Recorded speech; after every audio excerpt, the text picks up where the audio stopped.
都已入夜，小言公主有何？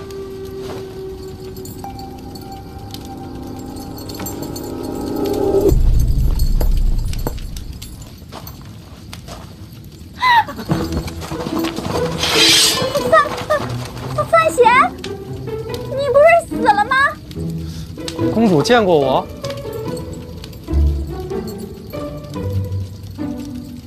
偷偷见过。我比你还意外呢。什么叫偷偷见过呀？母后寿宴，在后殿，我亲眼瞧见你和我朝圣女朵朵姑娘于众目睽睽之下脉脉含情。没有，绝没有脉脉含情。至于吗？捡起来。范使臣，你这是没死透？不是真死啊，不是真死。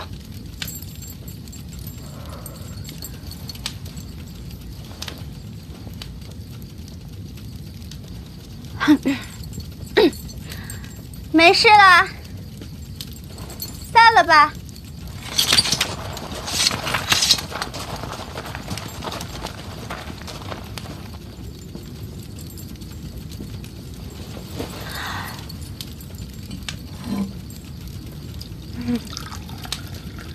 初闻范使臣噩耗，颇觉震惊。现如今见到范使臣安然无恙，本宫也颇觉欣慰，总算没有天妒英台。公主很少出门吧？身为公主，怎能擅出宫门？啊，明白了，所以有些紧张。大齐皇室无论在何处，都得荣辱不惊，怎会紧张？行，明白了。公主殿下，咱们聊点正事儿。啊，你来之前，你家小皇帝和太后跟你交代什么了？都下去吧。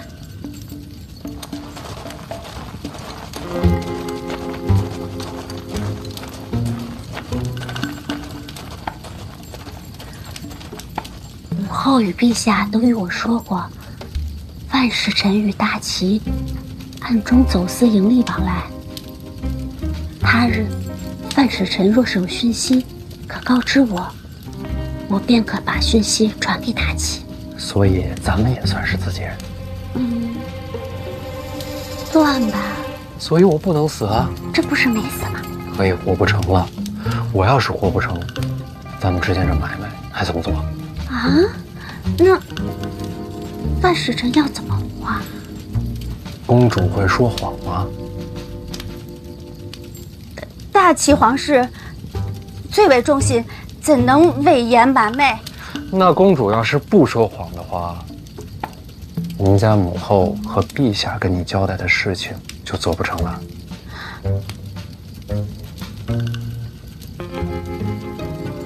那我也不会啊。公主放心，很简单的，我教你啊。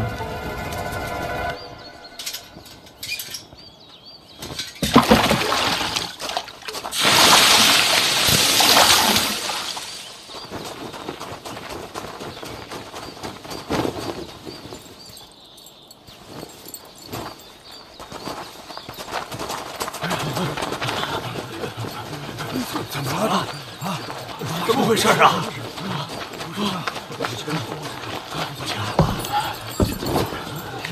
恭喜诸位，终于逃出生死之危。生死之危？使团离开大齐，进入庆国境内，就有人追踪而来，暗中窥视。公主危言耸听了，使团进入庆国，自有军方护卫，谁敢动手啊？对，这世上总有千军万马也挡不住的人。哦，难道是大宗师？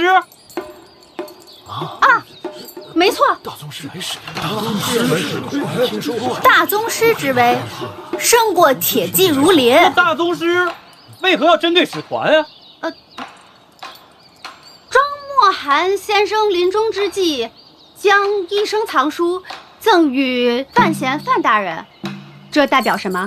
这当然是代表文坛传承啊！没错，文坛盛世总在两国之间，其他人心中怎么想？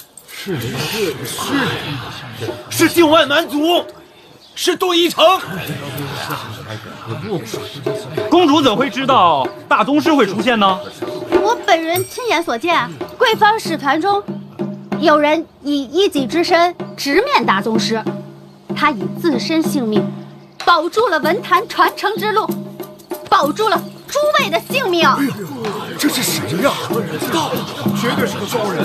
是啊，竟然直面大宗师有魄力。干钱呀！不许靠近，不许靠近！干钱？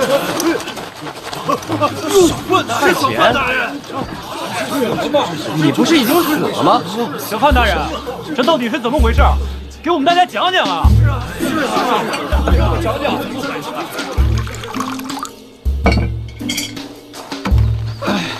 算了，不说也罢。大人他这是不贪功啊！可是大家有知道真相的权利。启年，大人，诸位，在这个大宗师面前呐，大人只有假死这一条路。只有小范大人他死了，那所谓的文运才能无人继承。那位大宗师也就不用杀入使团，才确保了大家的安全呐。原来小范大人假死是为了救我们，为了庆国呀，不值一提。公主啊！凑巧此事被公主撞见了，多谢公主为范某隐瞒。文运乃国运，大齐南庆，分而享之，岂容他人染指？是公主请坐。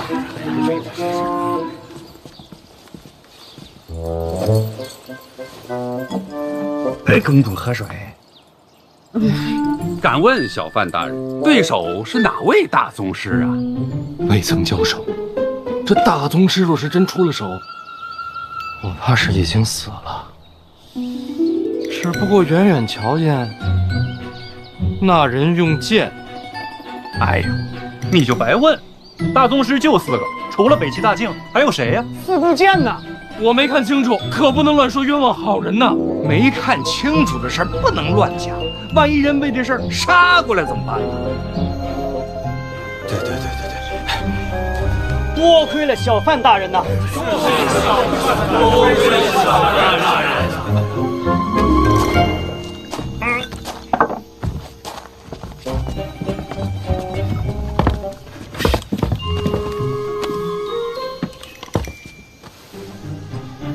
一切为了庆国。庆国！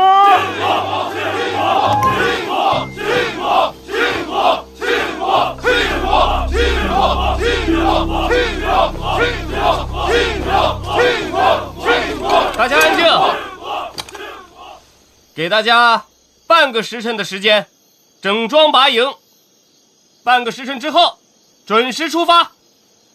小范大人安然无恙，是庆国的幸事，速将此消息传回京都。是啊，对他吧，是啊，小范大人这乃庆国之福啊！对呀。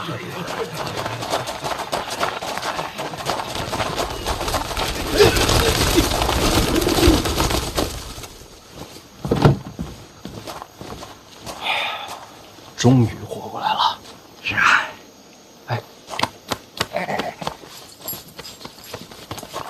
小范大人，你不怕那4国剑亲自赶来？他要是为了这点事儿啊就能赶来，那他早就赶来了。啊？多谢公主配合。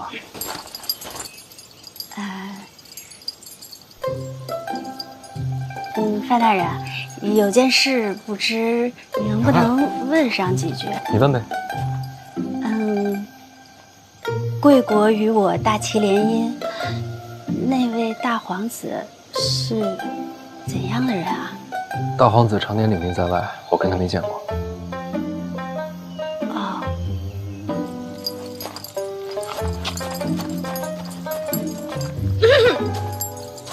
哎，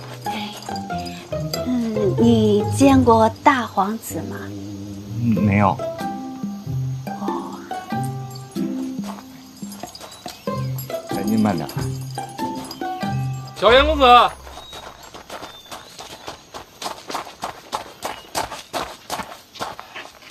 多谢啊。通过我的手，你死了；通过我的嘴，你又活了。范闲，没下次了。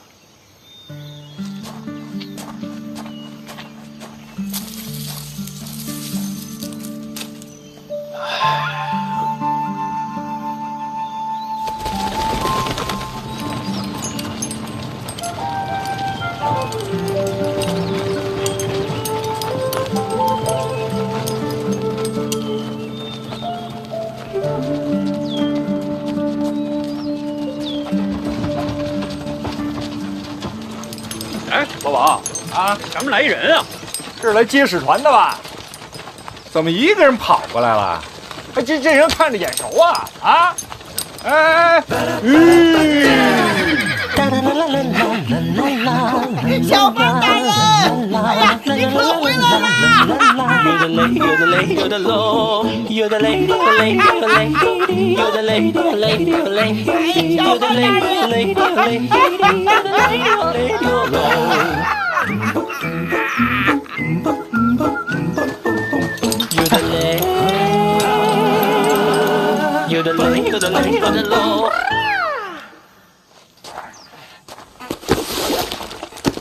辛大人，要不车上歇会儿？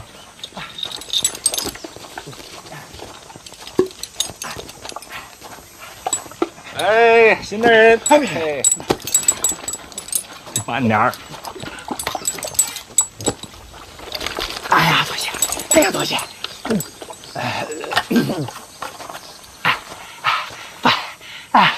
范大人，此行真是大展国威啊！如今回京，必平步青云，可喜可贺呀！那这么说起来，陛下没怪罪我欺君之罪？啊，哎，陛下没说，就让我等迎接使团归京啊。辛大人辛苦，那咱们现在进城。哎，这个，使团一行啊，万众瞩目。这个礼部早准备下一应礼仪，只不过什么？你说呀。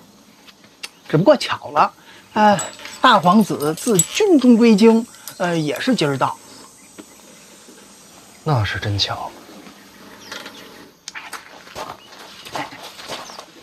本来能避开，无奈前日涨水，把东边的官道给冲垮了。大皇子又临时改变了行程，这不就都怼在北门撞上了吗？他这会儿人呢？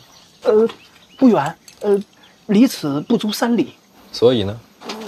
大皇子的骑兵亲卫，待会儿就到。所以到时候2队人马挤在城外，不太好看。正是。礼部专门让你过来，劝我让个路。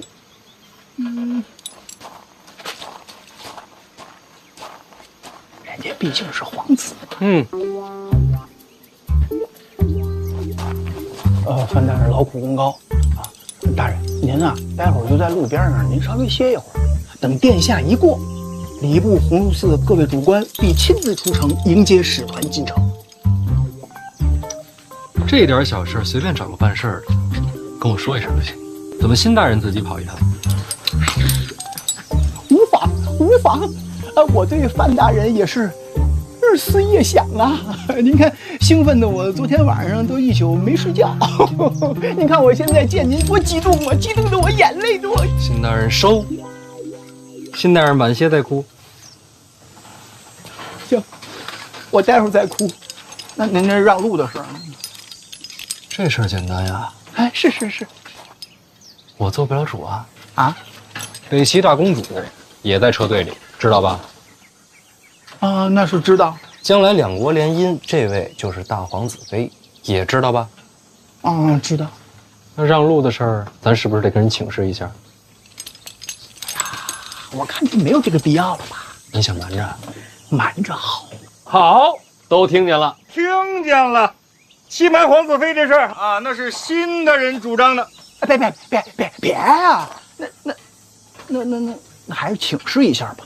行啊，都听辛大人的。别都听我的呀！辛大人，别，辛大人，我做不了主啊！怎么会这么巧？说是换了行程，换了行程，就碰上我这边啊。虽说这公主车驾便代表着大国威仪，但是外臣觉着吧，反正将来都是一家人，这种事情不必在乎，好商量。让还是不让？公主定吧。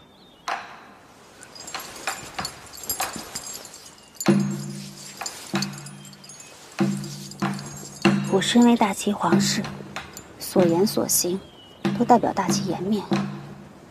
我可以委屈自己，但不能辱没大齐国威。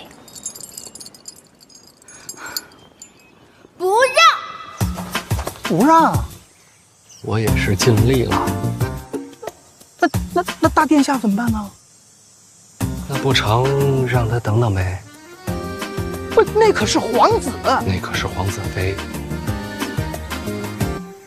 辛大人，要不然让礼部先准备着。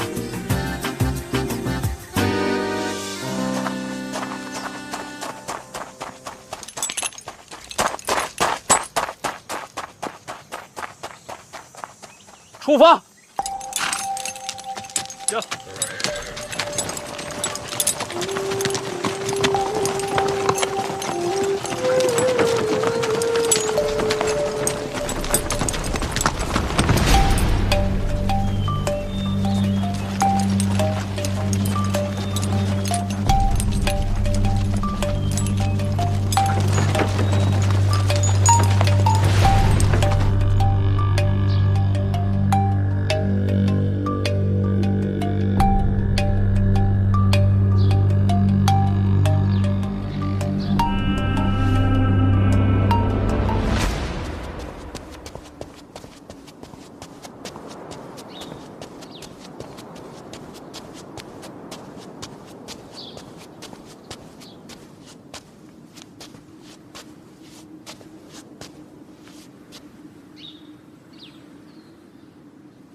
陈范闲见过大殿下。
我听过你的名字，臣惶恐。敢与皇子抢答，胆量不小，却未免愚蠢了些。殿下，我也不想啊，这都是不得已。怎么个不得已？本宫身体柔弱，一路南下，有些水土不服。大殿下这样，是想让本宫等在城外，不许入城吗？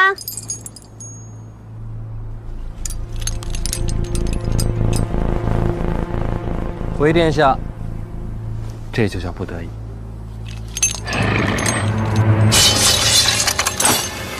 哎，啊！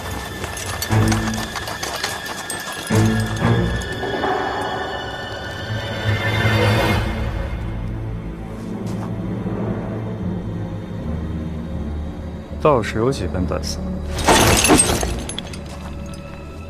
殿下的家事儿，臣慌什么？如果我非要让你让路，那臣就只有一死，给殿下赔罪。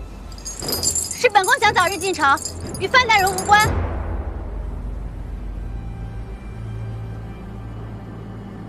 打而已，不行。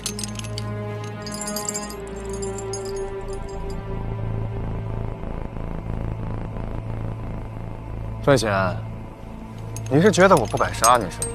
殿下有什么不敢？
好身手，殿下客气了，马惊了，咱们这边帮着管管，应该的。马死了，马死了！快！这，老高，你这不至于吧？我没出刀。那这马他怎么死了？战马冲锋，不使点劲怎么拦啊？出征归来斩我战马，范大人果然厉害。本王领军在外征战多年，没想到朝廷是这样接我们回家的。这是个意外。看在你是婉儿未来的夫婿，我不深究。把这人给我。陪马便是。哎，老狗，范闲，你想清楚了。大人不知道。闭嘴！他的事儿我担着。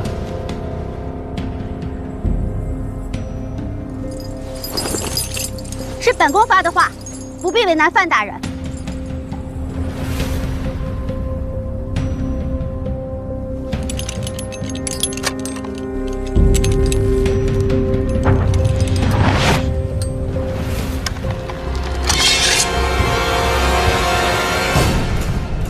太子殿下到！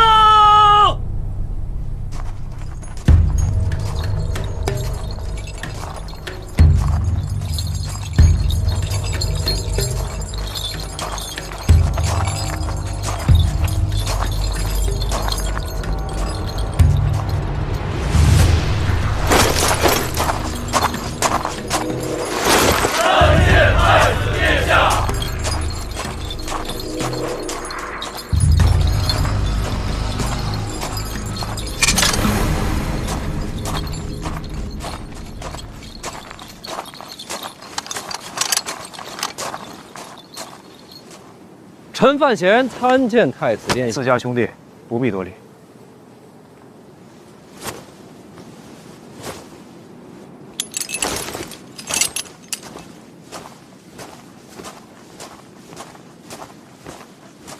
大哥，参见太子殿下。你是我大哥，怎么能你拜我呢？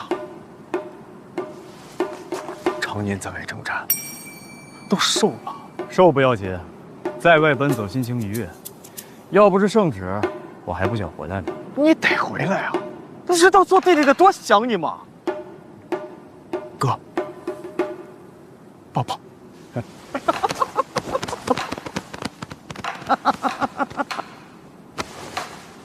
都到家门口了，为何不进去？不是我不想进去，实在是被人拦着了。啊？谁敢拦你啊？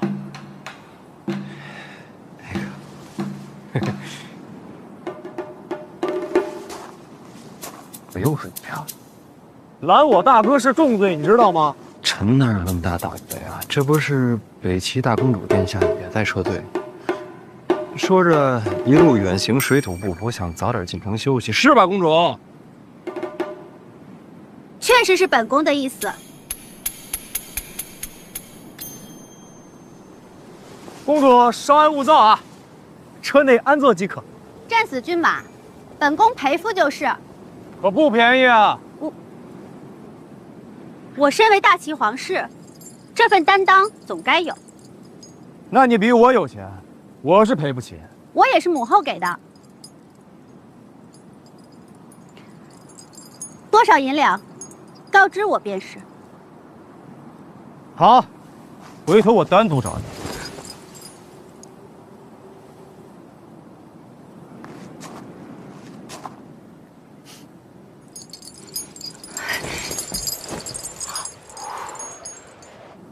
大哥，公主是你未来的王妃，我未来的嫂嫂。可是人家范闲夹在中间，确实有点难办。当然啊，如果你想出这口气的话，做弟弟的一定好好教训他。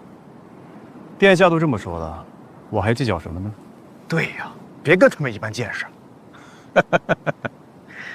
大哥多年未回，应该是第一次见他。我呢，正式给大哥介绍一下，这位就是咱们大庆国的青年才俊范闲。臣参见大殿下。我知道他，婉儿的夫婿嘛。哎，对，现在还在给院长帮忙。监察院提司，好大的官威啊！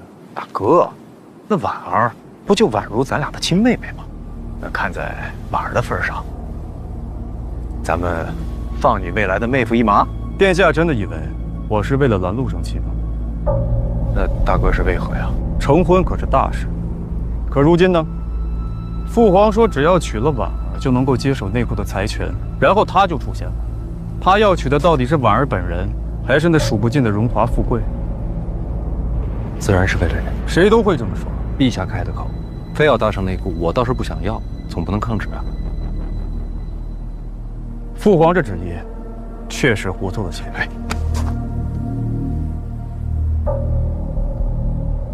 二位虽然未曾谋面，但是以我对二位脾气秉性的了解啊，二位啊一定可以成为挚友。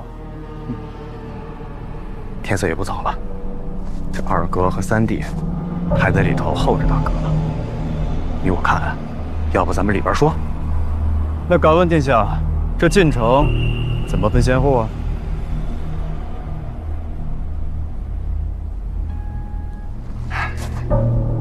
你来的可真是时候啊！那可不是吗？还是太子做主吧。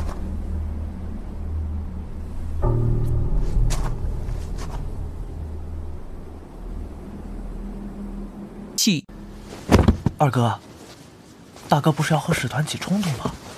咱不去劝劝？咱们是来接人的，不是来劝架的。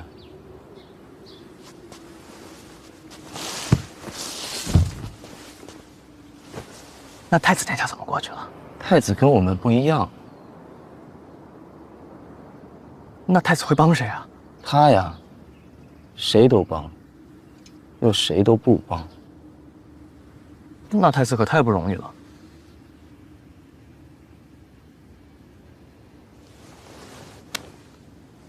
活着都不容易。来了。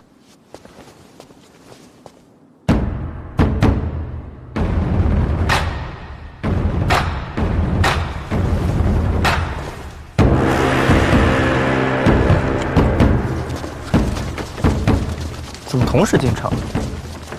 获得一手好心意。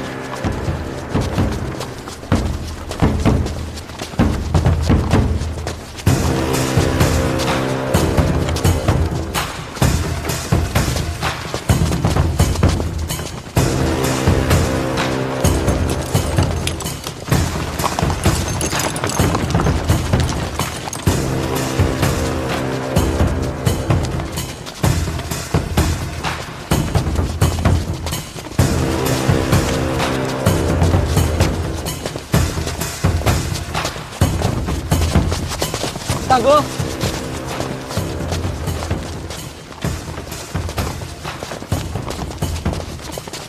这么久不见，长这么高了。将来要跟大哥一般高，也领兵打仗去。有这心就行。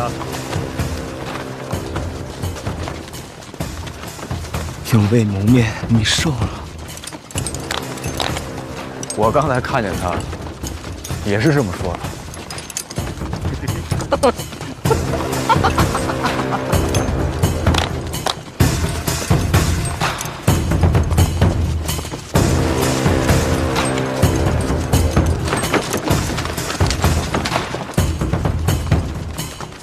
那大哥好好看看，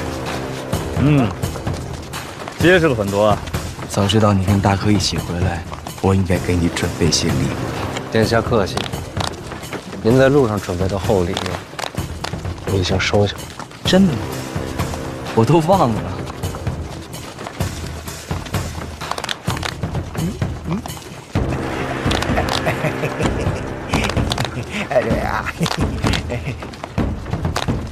笑笑笑！不过你放心，还有更好的礼物等着你。那就期待。哎，要说还是咱二哥面面俱到。太子殿下功高盖世，力挽狂澜。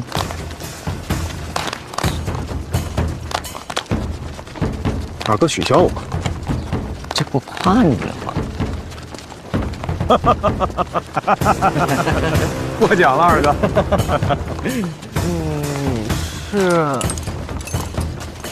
是你。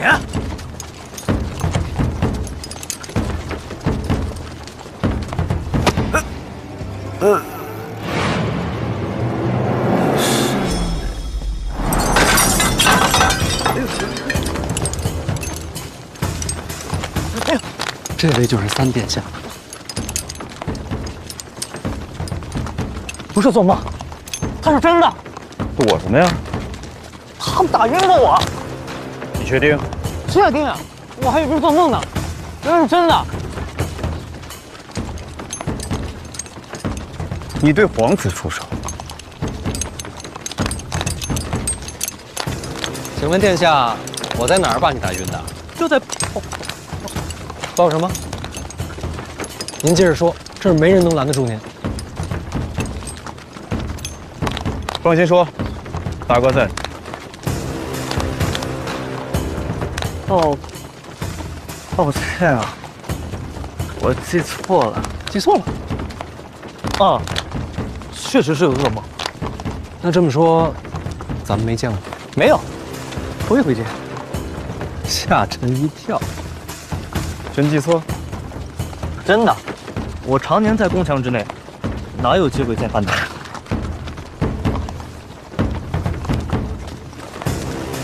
你们俩，我多问一句，不是说了，梦里见的。行，那臣就先告退了。急什么？久未谋面，不再多聊聊。归心似箭呐，出门这么久，确实想家想晚了，倒是难为你了。陛下口谕，宣范闲同诸皇子入宫觐见。这么着急见你？可能是因为刚起了军吧。大哥慢慢习惯，这就是我们的小范大人。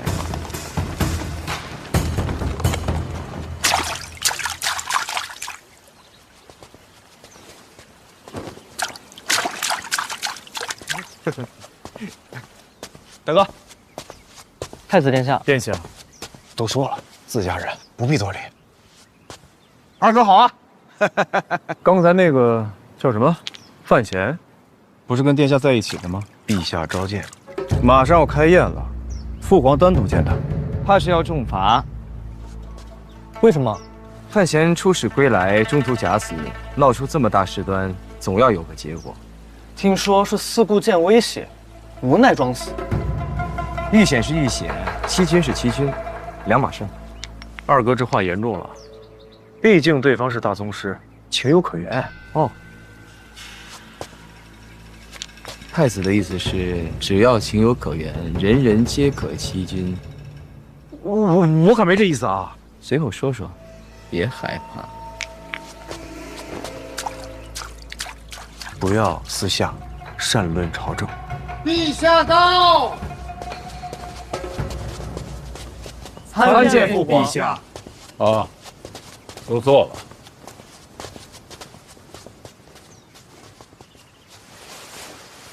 李正如，你精神头挺好啊。多年未见，父皇身体可好？死不了。坐。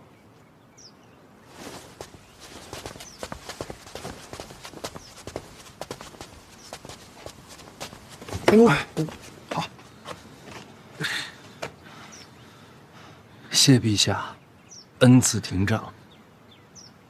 坐下吧。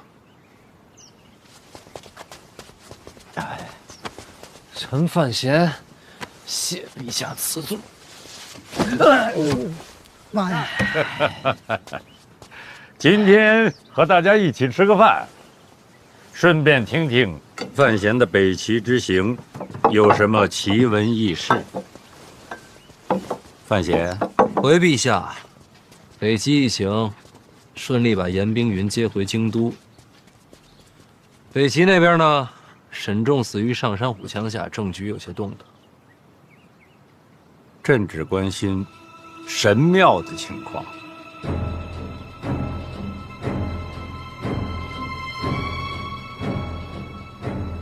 萧恩临死前透露，神庙真实存在，就在极北之地雪原之中。真的有神庙吗？萧恩说有。是否真的存在，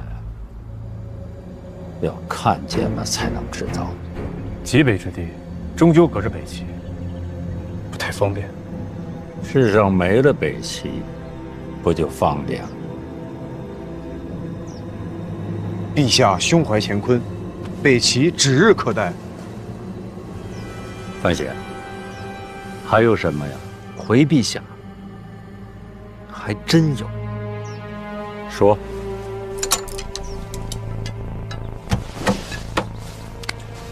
沈仲临死前向臣交代，北齐锦衣卫常年与我庆国有走私往来，而我方行此事者就是长公主与二皇子。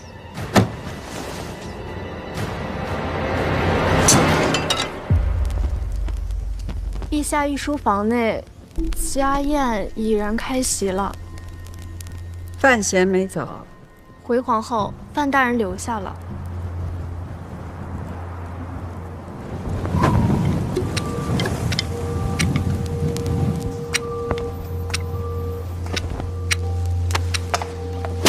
火折子灭了，请皇后受罪。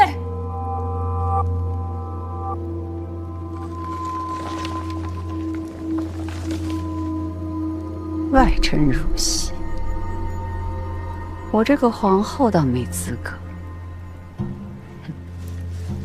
假意。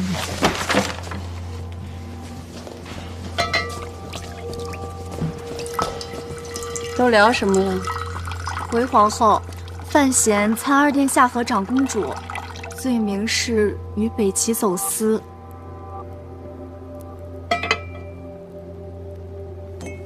当众说的？是，几位殿下都在。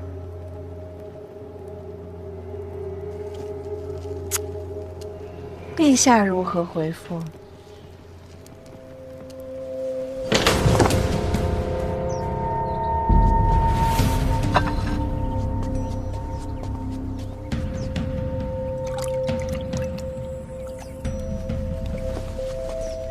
陛下息怒啊！以儿臣对二哥的了解，他不可能行此等事啊！这其中定是有什么误会吧？陛下，臣领罪。臣与姑姑从没做过愧对晋国的事情。可小范大人如此人物，若没实证，怎会妄言？臣或许是做错了什么事，让小范大人有了误会。小范大人，范闲，你公然举证长公主和二皇子，可有人证物证？沈仲就是人证。人证呢？人虽然死了，但做过的事儿总能查得出来。人死了，没有任何凭证，你敢指责二皇子？你是什么人？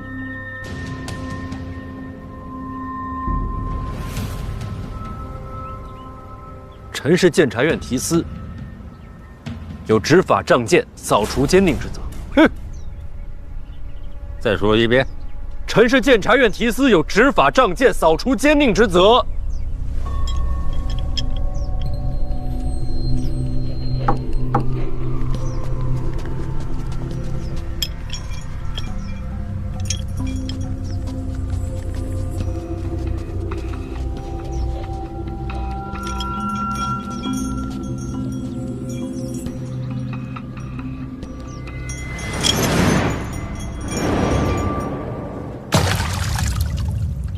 父皇，这范闲确实可气，在城门外还拦了我的马，原来见了你也是一样。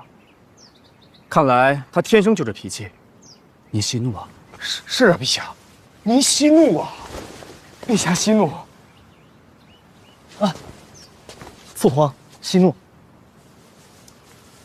你们还有别的事儿吗？陛下，儿臣今日其实有件喜事，想请陛下斟酌。喜事？是什么喜事？范闲虽有错漏，但毕竟出使北齐有功，加上才华经世，由此可见，范府门风博学渊渊，范府之女范若若，才女之名闻名京都，贤淑雅静，实属难得。晋王世子李弘成，为人温厚，尚未婚配，加之对范府之女又倾慕已久，儿臣以为范闲与婉儿已有婚约，不如喜上加喜，牵上加牵，也算是成就了一段姻缘。说说婚事，并不着急。你倒是很会出奇兵啊！这门婚事朕准了。陛下。另外，范闲出使北齐有功，加封1等男爵。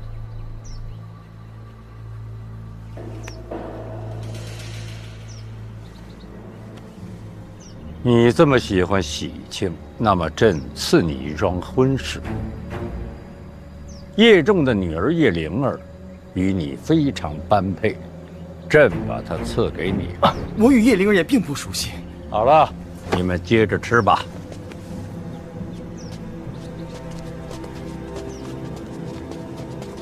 臣遵旨，遵旨。臣恳请陛下，为了天下万民，庆国律法，严查长公主李云瑞、二皇子李承泽。你查无实证，一片虚言，不查哪有实证？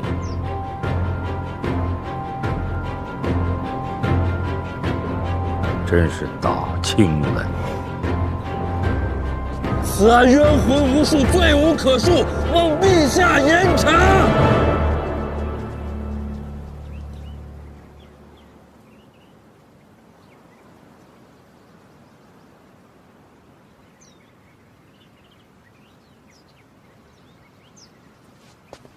吃吧。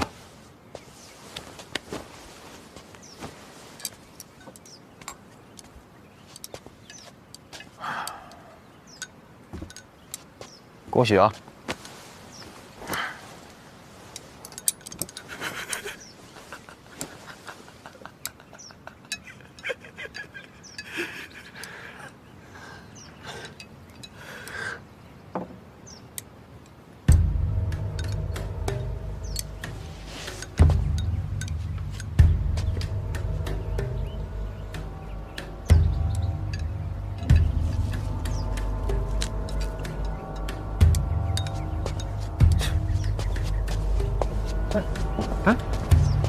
不是停账了吗？怎么好了？想打做戏，演给我们看呢。为什么？欺君之罪，给个台阶儿。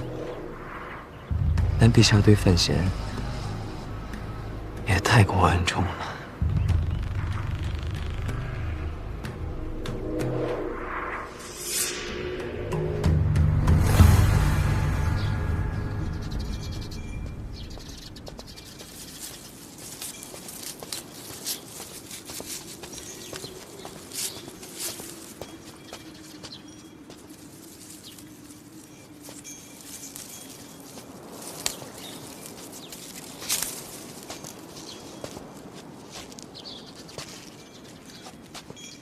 别灰心，毕竟二哥和姑姑是皇亲。其实我早都习惯了。这么多年，陛下还是偏信他多一点。他让圆梦坐镇抱月楼，就是为了这个。赐婚这一招，着实阴了些。你弟弟是抱月楼的东家，而现在管事的圆梦成了你妹夫的情人，这脏水算是给你们范家泼屎了。这是硬要把我扯上车，扯在一块儿吧？你可别认命啊！陛下这话说的没错，有实证。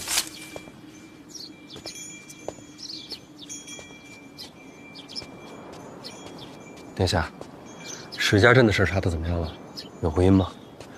走私物资都要从该处囤积转运，只要能查出老二和史家镇有勾结，这件事的实证就坐实了80%。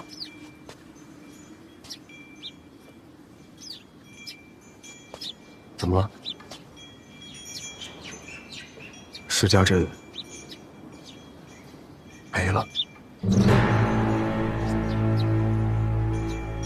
什么叫没了？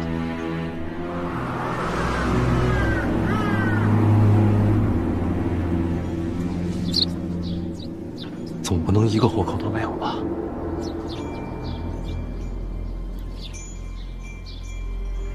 人赶到的时候，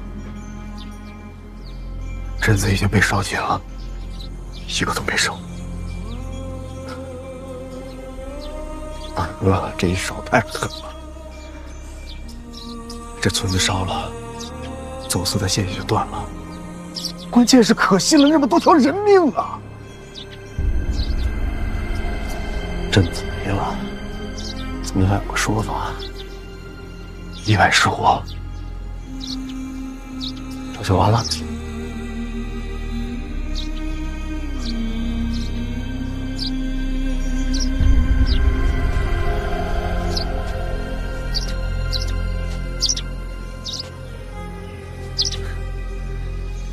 一手遮天啊！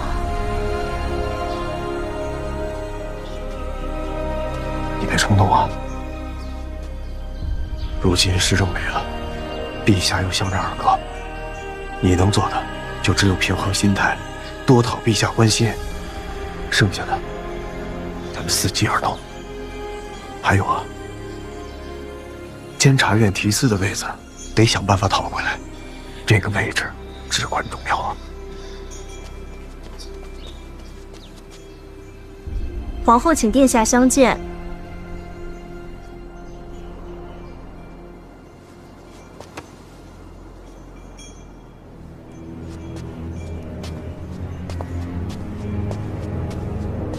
别气馁啊，你我合力，徐徐图之。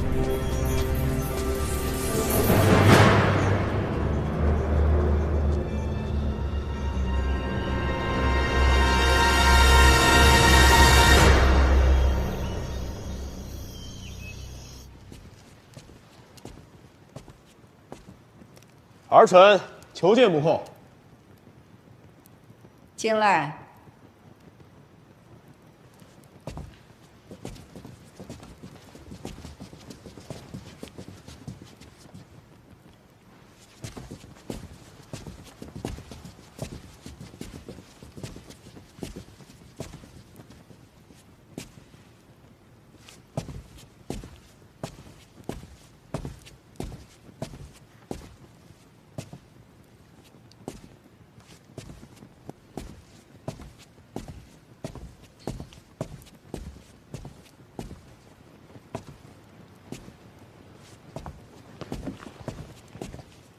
儿臣参见母后。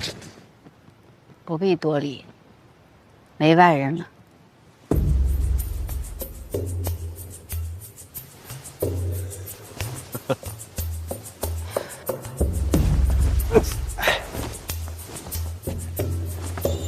这整日里端着一台，我这身子都是僵的。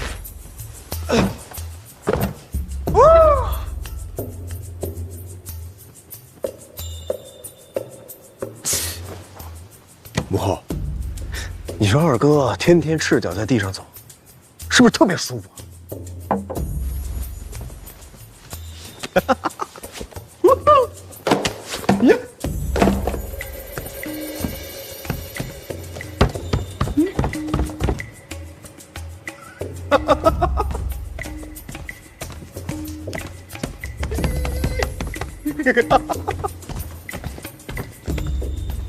确实不错呀。母后还是那么怕黑？一向如此。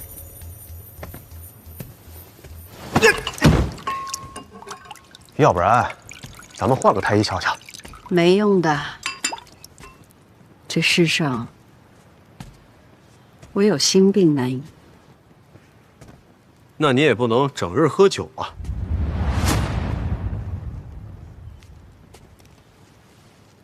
怎么？你是来教训我的？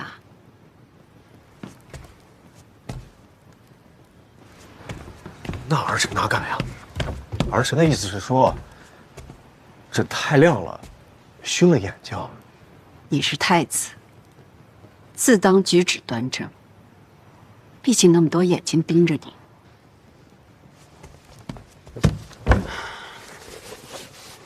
儿臣也就只敢在母后面前这样。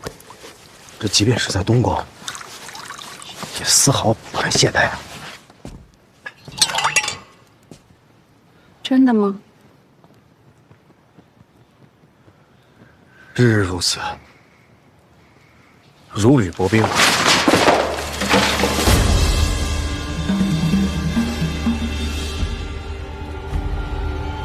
这都是你画的。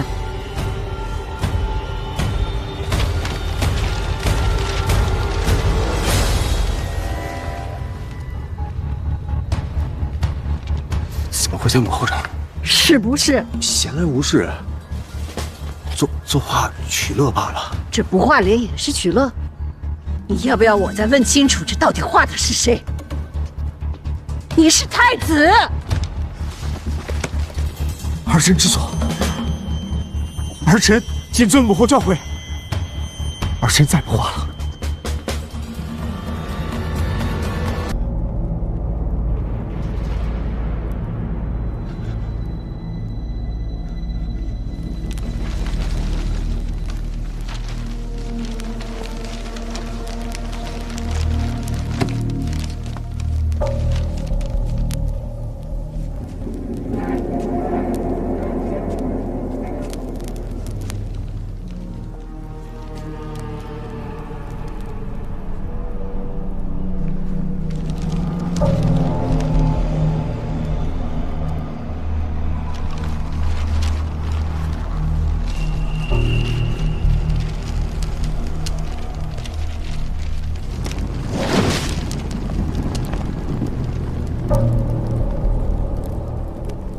史家镇又是怎么回事？二哥反应及时，我的人赶到的时候，他的人早都撤走了，镇上没有留下任何证据。那你又何必放火屠镇呢？因为范闲是个好人，只有这把火烧了，他才能跟二哥势不两立，才会永远站到我这边。那就更不能让他知道真相。母后，请放心，这世上除了疯子，谁会无缘无故做出这种惨绝人寰、卑劣行径的？真相只有一个：二哥行凶屠镇。你就这么看重范闲？谁不喜欢好人啊？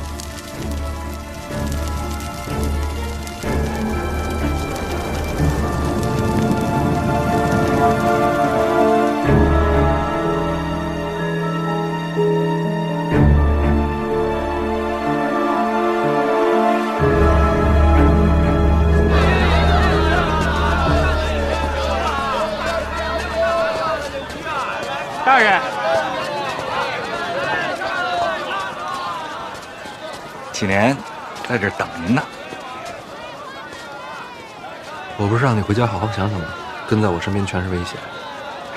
想好了，这么快？没什么好想的。夫人说了，1个月能挣这么多银子，别的地儿那是赚不到的。还有，大人是好人。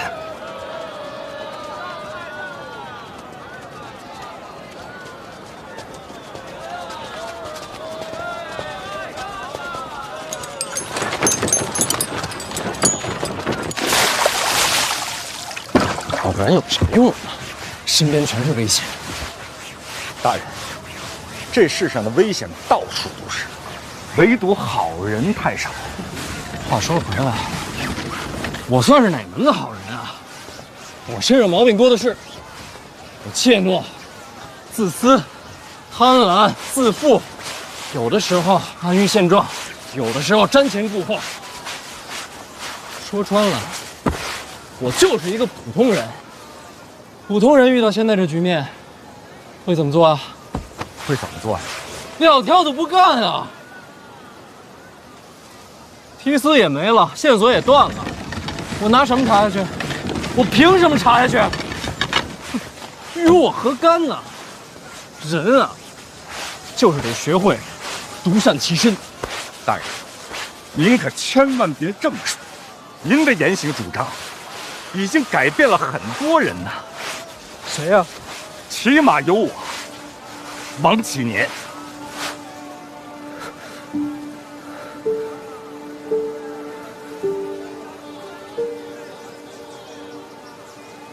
陛下的意思好像你还没弄明白啊。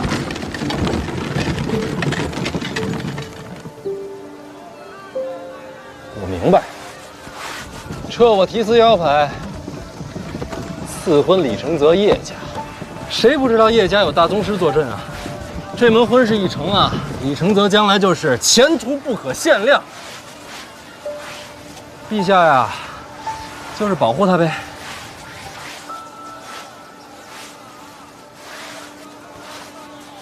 心里委屈，我哪敢委屈啊？他什么身份，我什么身份？陛下护着自己儿子，应该的。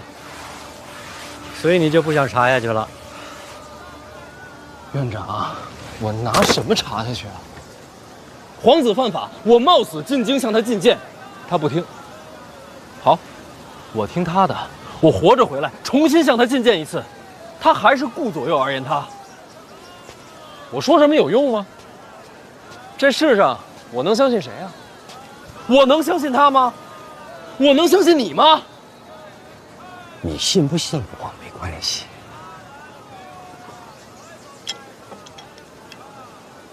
我把这个给你捞来了。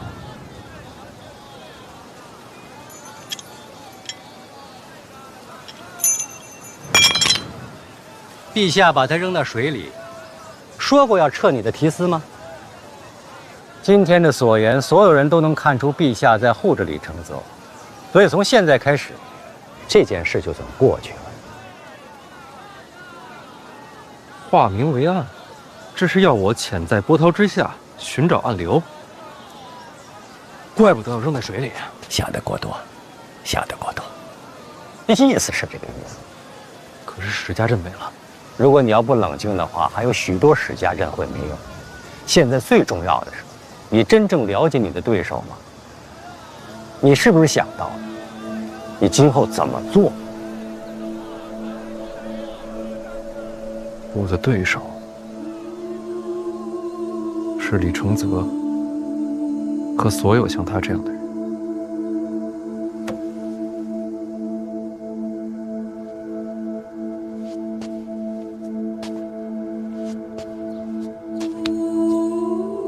我不是我那样，做不到为了改变这个世界而活着。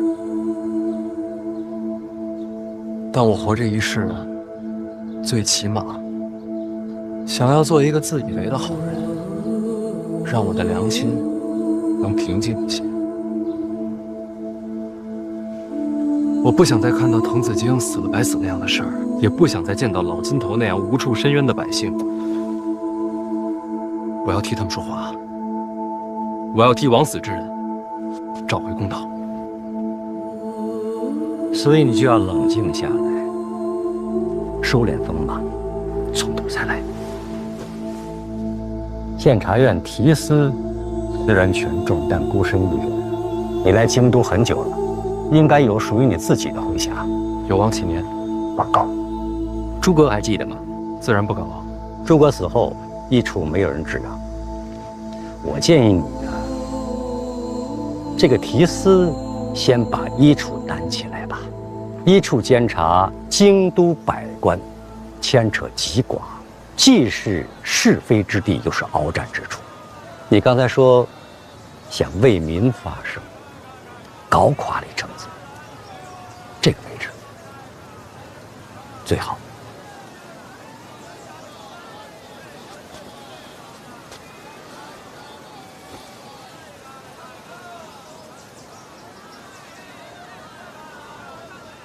陈院长，我这次北齐之行，听说了不少事儿。好啊，见世面。是不是我这一生都在你们掌控之中啊？如果我说我在帮你，你信吗？我敢信吗？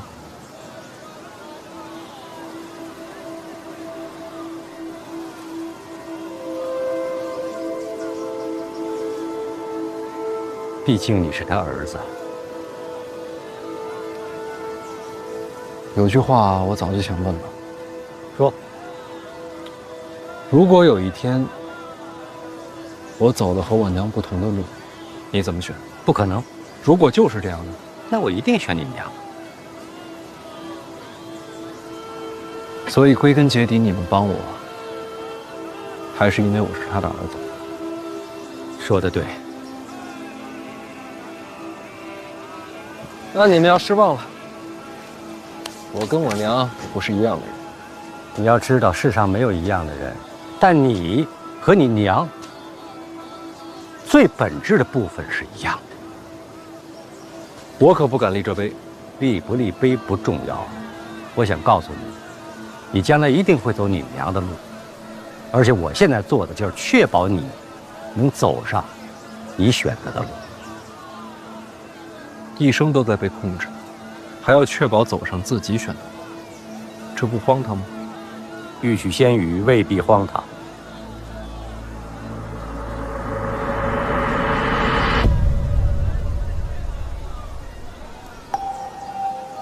你是早就想好了？我曾经说过，你想做什么，我都会在。虽然我骗过你，但这句话是真的。那你现在还有什么瞒着我？当然有，但要保密。我还能信你吗？可以呀，但不能全信，人心难测。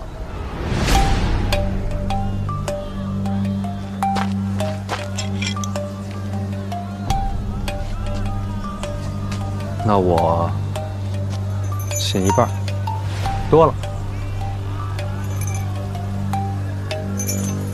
这还是原来那块吗？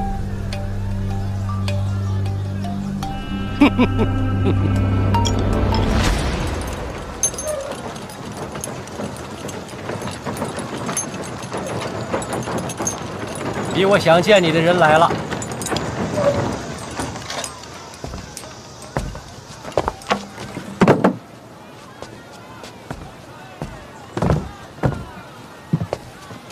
抱月楼的事别留后患。我知道。您怎么来了？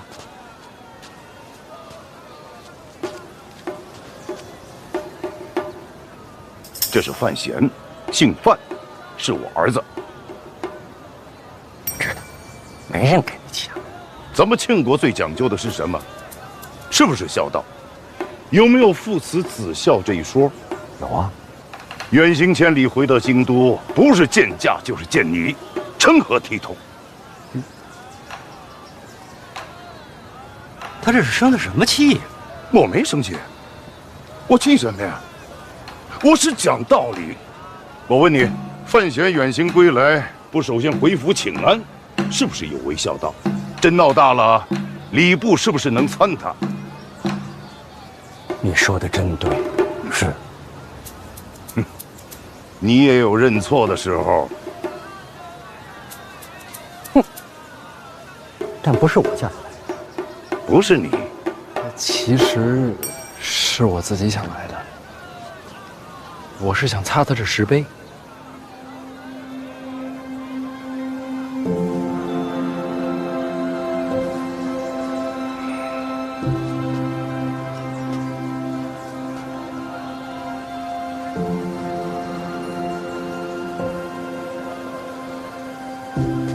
回家。你跟我一辆。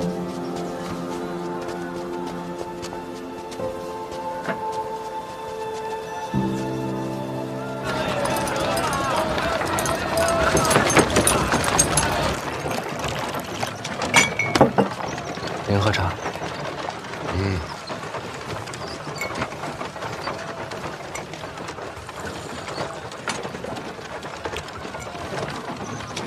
宫里的事儿，别太计较。陛下虽然扔你腰牌，却没有明旨，没有明旨撤去提司职务。陈院长提醒了，这里是京都，不是武者械斗。要想跟老二争锋，不靠一己之力，还要培养麾下嫡系。这点陈院长也交代了。回头我到医术上任。陈院长是在帮你，可这是京都，总得留个心眼儿。可以信陈院长，但不能全信，人心难测。这点他也说了。他倒是言无不尽呐。不过有一条我不太同意。哪条？人心难测，对别人是不可以全信。但对家人却不理如此。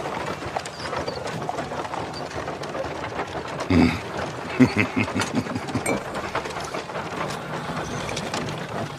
哎呀，礼部那些家伙经常拿孝道来说事儿，我赶过来并不是稀罕请安，我是担心你在官场上被人落下把柄。父亲大人金口玉言，我听了之后啊，茅塞顿开。嗯，想明白就好。哎呀，回来之后还没去看过婉儿，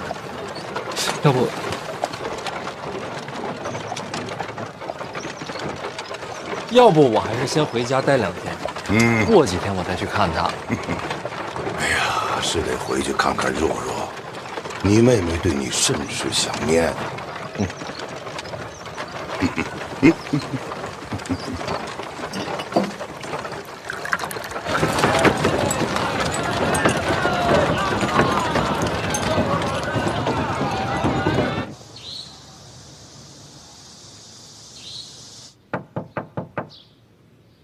若若，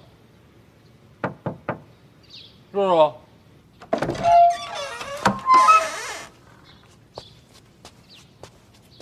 若若，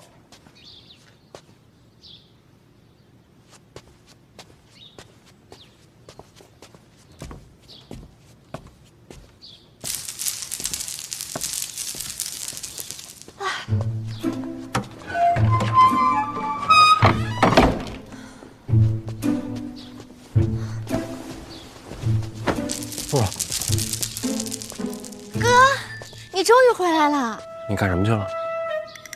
我浪迹天涯去了。浪迹天涯？去了多久？大概1炷香时间吧。你这浪迹天涯的还挺快。其实也不光是浪迹天涯，我主要是逃婚去了。陛下赐婚的事我听说了，我不乐意，所以收拾收拾就跑了。那怎么又回来了？走得太着急，走到一半冷静下来，想明白一件事儿。哥，你说这世上我最信谁？谁？当然是你呀。所以我想着是走还是留，我得先问问你。那我要是说让你留下呢？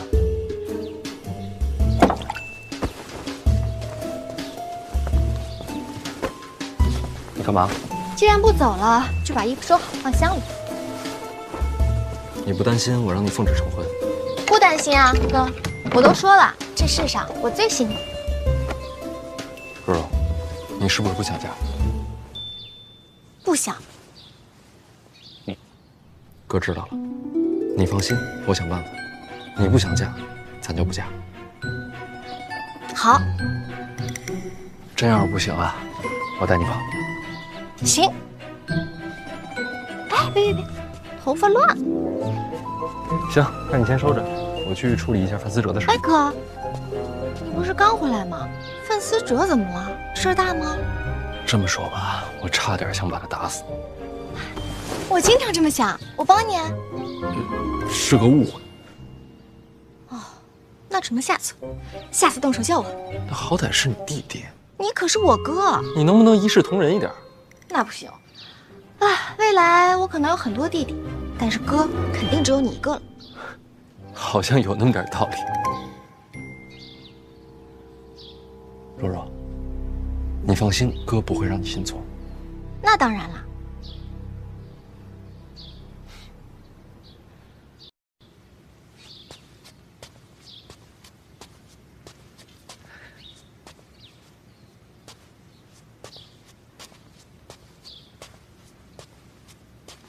哎，你说范闲回来了？是的，少爷。我爹特高兴吧？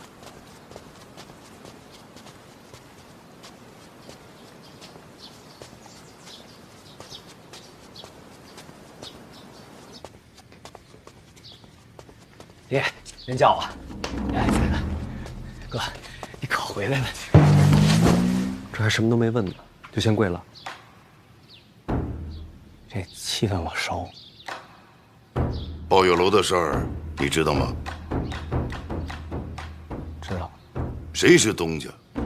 我。这不胡闹吗？怎么能做这种事儿？娘，我就是想挣点钱。为了银子，连人都不做了？老爷，你饶他一命吧！啊，举家法来。哎，不用。其实他也是被人骗了。对，死者本来就不聪明，肯定是被骗的。娘，您平时不是说我挺聪明的吗？这会儿就闭嘴吧。不论是否被骗，既然犯了错，就要受罚。这顿打，他逃不了。其实我已经打过了。对，范闲他已经打过了。你们见过？啊，见了。上回差点把我打死。为何不跟我说？我哥说跟谁都别说，就让我在屋里待着。这些天不出门，是因为范闲？啊。那岂不是早就回过京都？确实回过。到底怎么回事？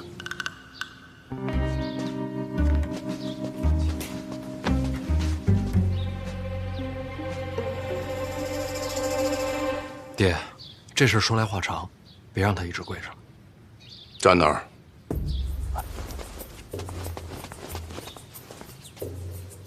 说到底啊，这件事儿还是老二给我挖的坑。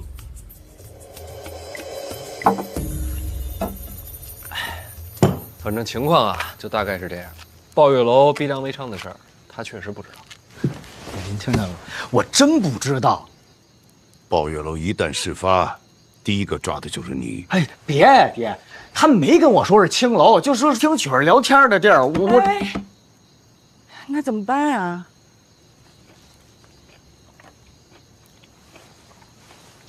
其实这事儿啊，只要我妥协服软，就能过去。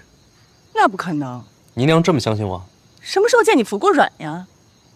死者这事儿你有安排了？短时间之内，抱月楼要想跟他撇清关系，不太现实。现在要想保他，就只能离开京都。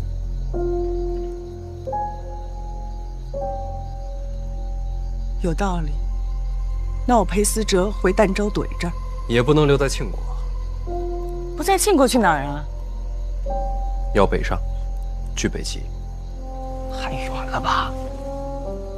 也好，那我就陪思哲北上。姨娘不能陪，她得自己去。为什么？是啊，这是暗中远行，不是游山玩水。你好歹也是国公之女，你陪着谁不认识？那也不能让思哲一个人去北齐呀，他都没离开过京都。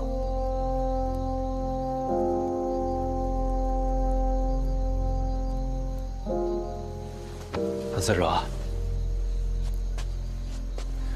你害怕吗？有点。我知道，这对你来说很难。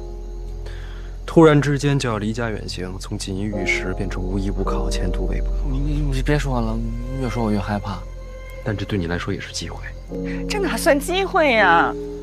人不离开家，就永远不会长大。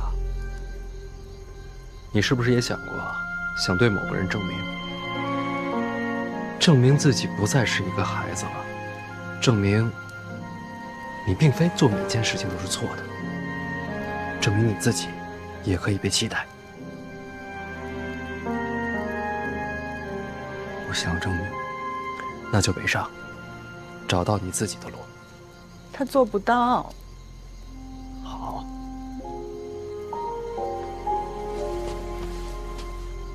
大声一点。好，我听不见，我能做到。错误是我犯的，我就承担后果。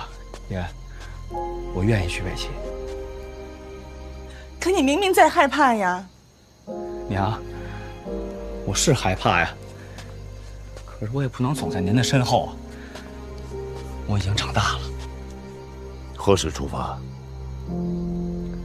今晚。这么快？快点好，娘，我怕再过2天我变卦了。哥，北齐是不是特冷啊？有点冷。好，那我多拿几件厚衣服啊，我怕一会儿来不及了。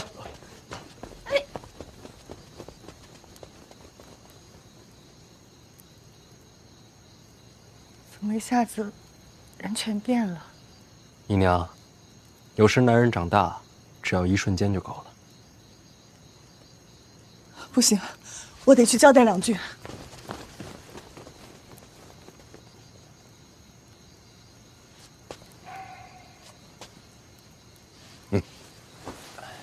还真有些突然。说到底啊，他还是被我牵连的。你刚才说的没错。什么？男人长大只要一瞬间就够了。命运嘛，总是突如其来。这小子没让我失望，不愧是我儿子。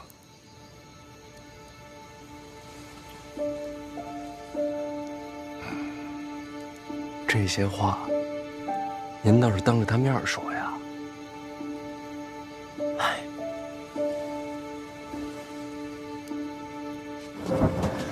天冷了就记得加衣服，每天吃饭别马虎啊。是老娘，您别送我了，再送我真舍不得了。行，行了，别哭了，您再哭该出皱纹了。你才出皱纹呢。走了，娘。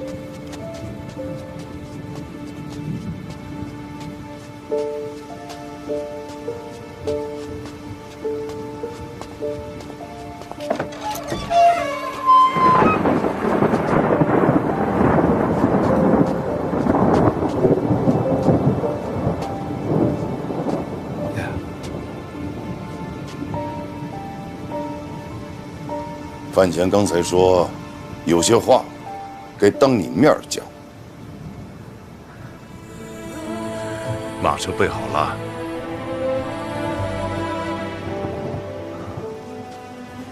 谢谢爹。还有，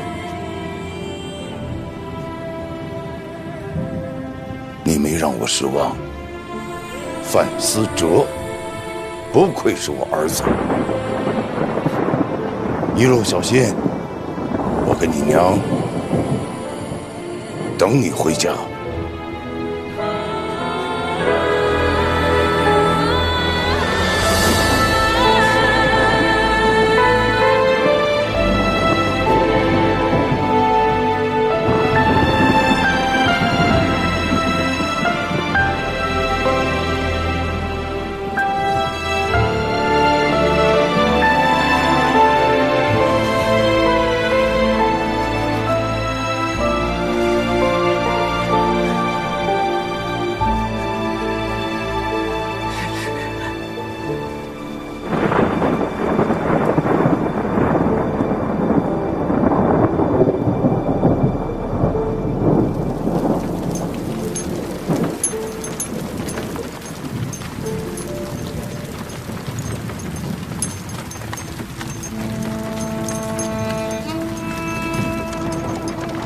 看什么呢？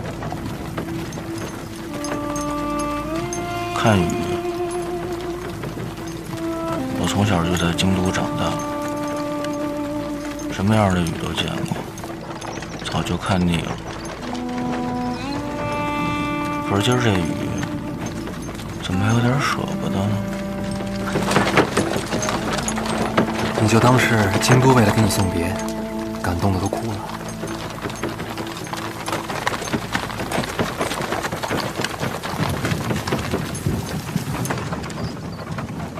要不你也哭出来？我不哭，我现在是大人了，大人都不哭，大人也会哭。有的时候长大了，想哭的时候更多。哥，那你陪我一块儿哭吧。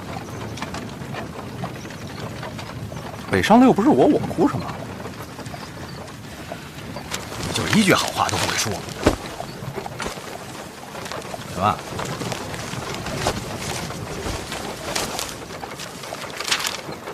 银票啊，都是给我的。这是本钱，等到了北齐啊，你的第一个任务就是赚钱。做什么买卖你自己定，出什么事儿你自己扛着。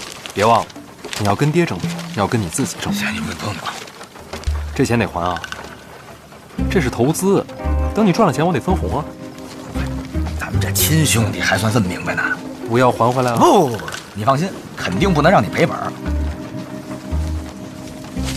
你说这个挣钱是第一个任务，那第二个任务是什么呀？你还记得郭宝坤吧？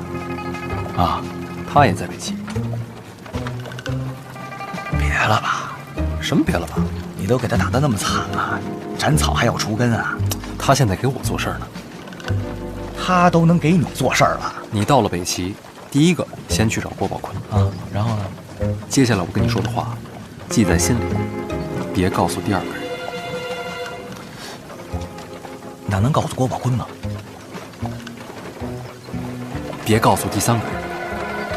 咱说话得严谨。闭嘴！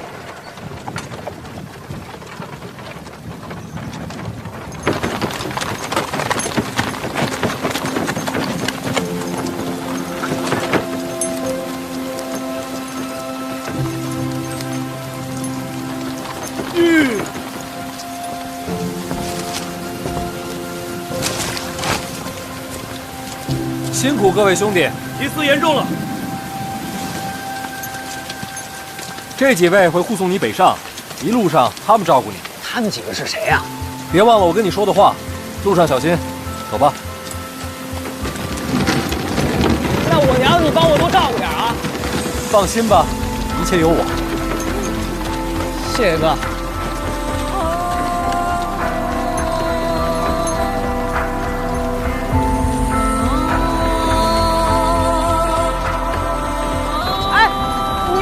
我记着呢啊，放心吧。